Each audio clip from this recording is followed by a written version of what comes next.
Growing up, the first thing that comes to mind is the tears on my mom's face. She was tormented by my dad's mother, my grandma. Back then, I didn't understand why this happened so often to Mom. I wondered, why is Grandma so mean to Mom?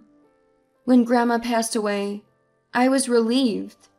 Little did I know that history would repeat itself with me. But hey, I'm not a woman who just cries about it.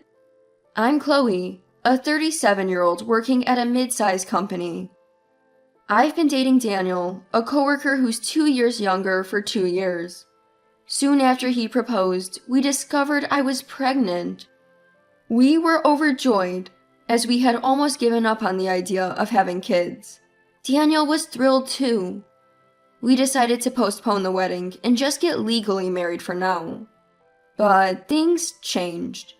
Daniel's mom, Grace, who was happy about us dating and said, "An older woman is a great match," changed her tune. Nowadays, they call it a shotgun wedding, but let's not kid ourselves. "You lured Daniel into this, didn't you?" she said, staring at me coldly. Grace had lost her husband 10 years ago. Daniel was the only man in the family, and she adored him and relied on him. So she thought I, an older woman, had trapped her son. "Daniel makes good money, and he will inherit our home. You just wanted to marry up," she said. But honestly, they're not wealthy, and the word inherit is not really applicable. Moreover, Daniel has an older sister who was already married and living in the family home. Daniel himself has clearly told Grace that he doesn't plan to live in his inconvenient and remote hometown. Still, in Grace's mind, the eldest son is supposed to inherit the family home. "So, you're pregnant. Fine, but make sure you give birth to a boy." She pressured me again. In the prenatal tests, we learned we were having a boy, and Grace was overjoyed. But I had a bad feeling about it.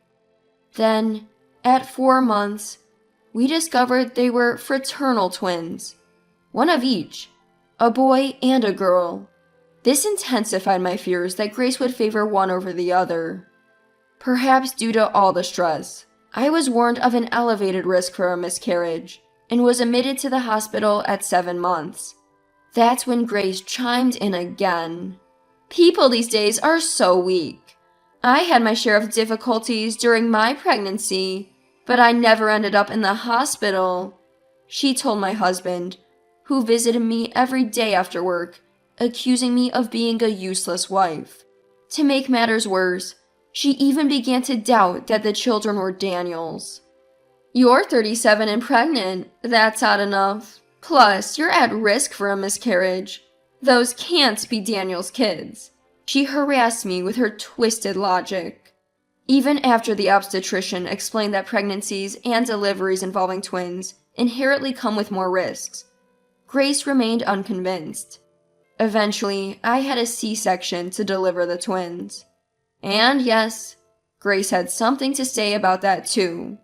Once the anesthesia wore off and I was clearly in pain, she said, "A C-section is just the easy way out. They say moms who never endured the pain of labor can't truly love their kids." The pain after a C-section is no joke. This time, a nurse intervened, telling Grace, "About 70% of moms with twins have C-sections, and it has nothing to do with the amount of love for their children." That shut her up. But apparently, she still complained to Daniel. Thankfully, Daniel told her off. "Don't pretend to know what Chloe is going through. You've never had twins. Stop insulting her," he said, and I was moved to tears. But even after we returned home, Grace's harassment didn't stop. Their house is about an hour's drive from ours. She would take a taxi over and then expect me to cover the fare. While I was busy caring for the twins, she would complain. "You can't even serve a drink to your mother-in-law. You're so incompetent." When both babies started crying at once, she'd say, "They're as noisy as you'd expect from your children." Always finding something to complain about. She has no idea just how hard it is to take care of twins. I was exhausted, running on fumes, and could barely stand on my feet. Even so, Daniel defended me, saying to Grace, "Why don't you try looking after the twins for just one day, Mom? You'll understand how tough it is for Chloe."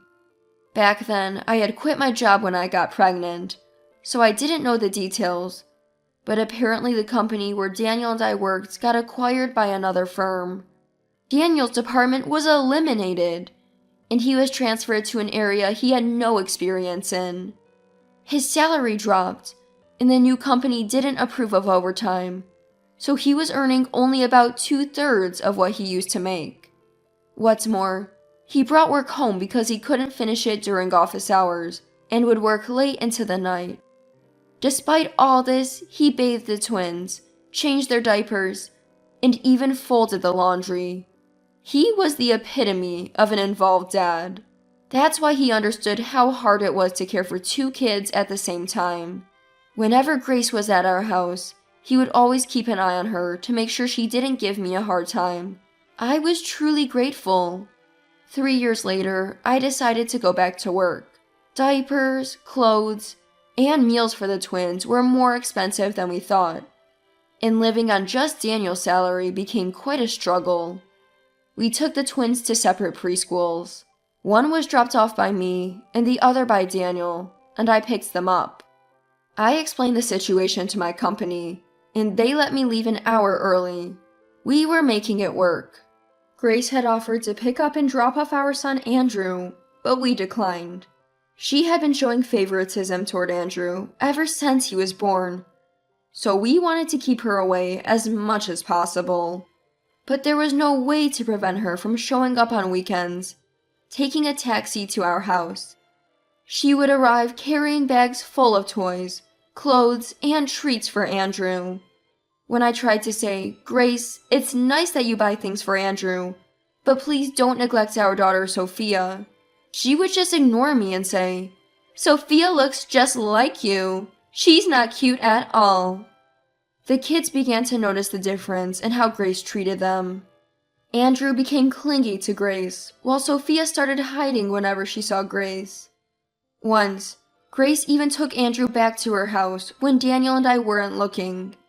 To make matters worse, she told her daughter, Ava, that I was dumping Andrew's care onto her. Ava called us angrily, but it took Daniel explaining the situation to clear up the misunderstanding.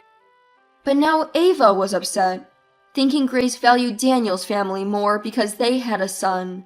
The relationship became tense. The turning point in this ongoing feud between mother-in-law and daughter-in-law happened one weekend when the kids turned 5. At the time, I used to visit my parents' house on weekends. I'd get home around 8 p.m., and there was Grace, standing in the doorway, fuming. "So you leave your kids and go have fun on the weekend? You call yourself a daughter-in-law?" "I'm sorry. I had some things to take care of at my parents'. Daniel said he'd watch the kids," I replied, as I hurried to the kitchen and put a frozen hamburger patty in the microwave. "What time do you think it is? A hamburger now. You're gonna give us indigestion. And it's frozen.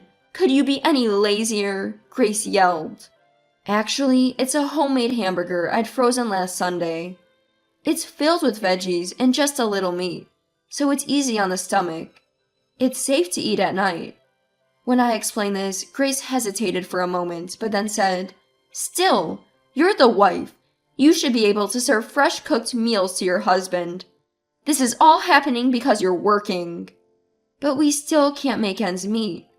With the kids growing up, more money will be needed for food, clothes, and education. Well, Daniel is earning well, isn't he? He works for a big corporation since his old company merged. His salary has to be good, she argued. In reality, his salary dropped. Daniel explained the reason to Grace. He used to be a department manager in a mid-sized company before it was absorbed in a merger. He was then demoted to a regular employee. Moreover, the company's culture doesn't favor overtime, so hardly any extra money there. So quitting my job is out of the question.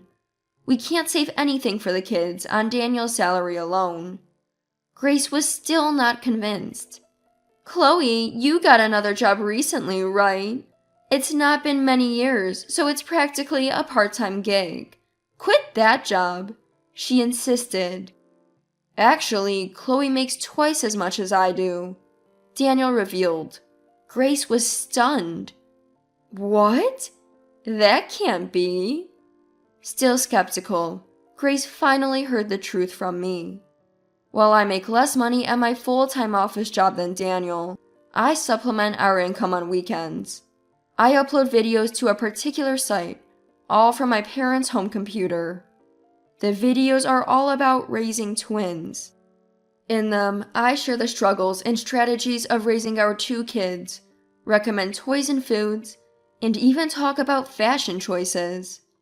Originally, I was just sharing this information on social media, but people started reaching out and saying things like, "There isn't much info on raising twins. You've been a big help." Or, "If you have any product recommendations, please share them." Daniel saw this and suggested that I try posting on a platform where we could monetize the content. The channel got great reviews, especially among expectant mothers of twins. Once I started responding to their questions via video, it became even more popular. After a while, baby product companies began reaching out. Now I get to dress the kids in their products and use them for feedback and video reviews. I only need a few hours on the weekend for this. In these days, I'm making around $3,000 to $4,000 per month. You're kidding, right? I've never seen you do anything like this. Grace didn't want to believe it, but the reason she's never seen me do this is because I work from my parents' house. I do it there to focus, away from the distractions at home. Sometimes I take the kids with me. My parents love to play with them. Seeing how happy my parents are when they're with their grandchildren makes me feel pretty good too. Now that Grace knows I actually make more than Daniel, she suddenly gets all sweet on me. Well, well, a capable hawk hides its talons, huh? You're the woman Daniel chose, after all. Grace is laying it on thick because she's not getting along with Daniel's family, the Avas. They're annoyed with her for constantly praising Andrew and buying things left and right. It turns out she's in a tough spot since the property is now under Daniel and Ava's name. She probably wanted to move in with us and figured pestering me would elevate her standing. Now she knows she has a lower standing in our household too. She's suddenly humble because she can't afford for Daniel and me to dislike her. But it's too late for her attitude adjustment. And recently, even Sophia has started to rebel against Grace. Just the other day, Grace made a comment about Sophia, saying, "Who needs a girl? They're just money pits. Wish I never had such a foolish granddaughter." Sophia retorted, "Well, that means you and your mom must be foolish too, since you're both women." Seeing the annoyed look on Grace's face, Daniel and I couldn't help but burst into laughter, thinking our daughter really told her off. There's no way we could ever live with Grace under the same roof. "I'm sorry, Grace, but I have no intention of living with someone who belittles and disrespects Sophia and me," I said. Later, Daniel spoke with Ava and found out that Grace had also been cold to Ava's 2 daughters, pressuring Ava almost daily to hurry up and have a boy. Apparently, Ava's daughters also disliked Grace and wanted nothing more to do with living with her. In the end, Grace moves back to her parents' home, where her sister's family lives.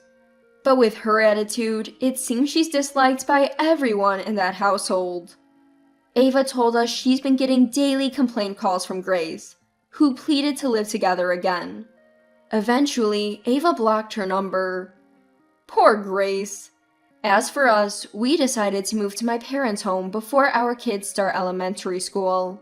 We sent a text to Grace saying only we've moved, and we've cut off all contact since then.